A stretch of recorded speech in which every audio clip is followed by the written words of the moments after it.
ഒരു കുടുംബജീവിതത്തെപ്പറ്റി ജുലൈബീബ് റളിയല്ലാഹു അൻഹു ചിന്തിച്ചിരുന്നില്ല. തന്നെ സംബന്ധിച്ച് അത് അസാധ്യമാണെന്നായിരുന്നു അദ്ദേഹത്തിൻ്റെ ധാരണ. കാരണം സാധാരണ മനുഷ്യനേക്കാൾ വളരെ ഉയരം കുറഞ്ഞ, ജനങ്ങൾ വിരൂപൻ എന്ന് വിളിക്കുകയും കാണുകയും ചെയ്യുന്ന തന്നെ ഏത് യുവതി സ്വീകരിക്കാനാണ് എന്ന് വിചാരിച്ച് ദാമ്പത്യ ജീവിതത്തെക്കുറിച്ച് അല്പം പോലും ചിന്തിക്കാതെ അദ്ദേഹം സൽക്കർമ്മങ്ങളിലും മതസേവന രംഗത്തും ശ്രദ്ധയൂന്നി ജീവിക്കുകയായിരുന്നു. എന്നാൽ പ്രവാചകൻ അദ്ദേഹത്തെ അങ്ങനെയല്ല കണ്ടിരുന്നത്. തൻ്റെ ശിഷ്യൻ്റെ ഏകാന്ത ജീവിതം അവസാനിപ്പിക്കാൻ മനുഷ്യസ്നേഹിയായ പ്രവാചകൻ നിശ്ചയിച്ചു. അനസ് ഇബ്നു മാലിക് റളിയല്ലാഹു അൻഹു നിവേദനം ചെയ്തൊരു ഹദീസിൽ ഇങ്ങനെ കാണാം: നബി സല്ലല്ലാഹു അലൈഹി വസല്ലമയുടെ അനുചരന്മാരിൽ വികൃതമുഖനായ ഒരാളുണ്ടായിരുന്നു. വിവാഹം കഴിപ്പിച്ചു തരാമെന്ന് പ്രവാചകൻ അദ്ദേഹത്തോട് നിർദ്ദേശിച്ചു. തത്സമയം അദ്ദേഹം ഇങ്ങനെ പറഞ്ഞു: അള്ളാഹുവിൻ്റെ റസൂലേ, അപ്പോൾ ഞാൻ ഒരു വില കുറഞ്ഞവനായി തീരുന്നത് അങ്ങേക്ക് കാണാം. അള്ളാഹുവിൻ്റെ അടുക്കൽ താങ്കൾ വില കുറഞ്ഞവനല്ല എന്നായിരുന്നു ഇതിന് പ്രവാചകന്റെ ഉത്തരം.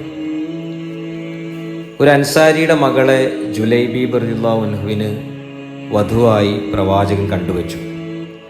അവിടുന്ന് നിർദ്ദേശമനുസരിച്ച് അദ്ദേഹം വധുഗ്രഹത്തിൽ ചെന്നപ്പോൾ പക്ഷെ മാതാപിതാക്കൾക്ക് വരനെ ഇഷ്ടപ്പെട്ടില്ല. ഒരു വിരൂപന് മകളെ വിവാഹം ചെയ്തു കൊടുക്കുകയോ, ഇത്തരമൊരു ത്യാഗത്തിന് അവൾ മുതിരുമോ? അതായിരുന്നു അവരലട്ടിയ പ്രശ്നം.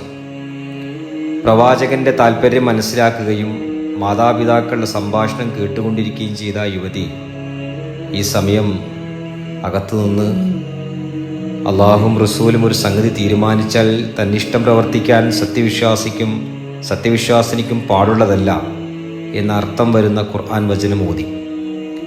പ്രവാചകന്റെ വളർത്തുമകനായിരുന്ന സെയ്ദ് ബിൻ ഹാരിസയെ വിവാഹം കഴിക്കാൻ വിസമ്മതിച്ച സൈനബ് ബിൻത് ജഹ്ഷിന്റെ കാര്യത്തിൽ അവതരിച്ച വചനമായിരുന്നു അത്. അപ്പം മേൽപ്പറഞ്ഞ ഈ അൻസാരി യുവതി പ്രവാചകന്റെ താല്പര്യത്തെ മാനിക്കാൻ തയ്യാറായി. മറിച്ചൊരു നിലപാട് സ്വീകരിക്കാൻ വിശ്വാസികൾക്ക് അധികാരമില്ല. അള്ളാഹുവിൻ്റെയും റസൂലിൻ്റെയും താല്പര്യമനുസരിച്ച് ജീവിക്കണമെന്ന് നിർബന്ധമുള്ള യുവതി വിവാഹകാര്യം വന്നപ്പോൾ ഓർത്തത് മേൽ സൂചിപ്പിച്ച ഖുർആൻ വാക്യമാണ്: ജുലൈബീബിനെ ഞാൻ സ്വീകരിക്കുന്നു. അള്ളാഹുവിൻ്റെ ദൂതൻ എനിക്ക് ഇഷ്ടപ്പെട്ടത് എന്തായാലും ഏറ്റുവാങ്ങാൻ ഞാൻ ഒരുക്കമാണ്. അവർ മാതാപിതാക്കളോട് തുറന്നു പറഞ്ഞു. ഈ വിവരം അറിഞ്ഞപ്പോൾ പ്രവാചകൻ ആ യുവതിയുടെ നന്മയ്ക്ക് വേണ്ടി പ്രാർത്ഥിച്ചു: അള്ളാഹുവേ, അവൾക്ക് നിർലോഭം നന്മ ചൊരിയണേ, അവളുടെ ജീവിതം ദുരിതപൂർണമാക്കരുതേ.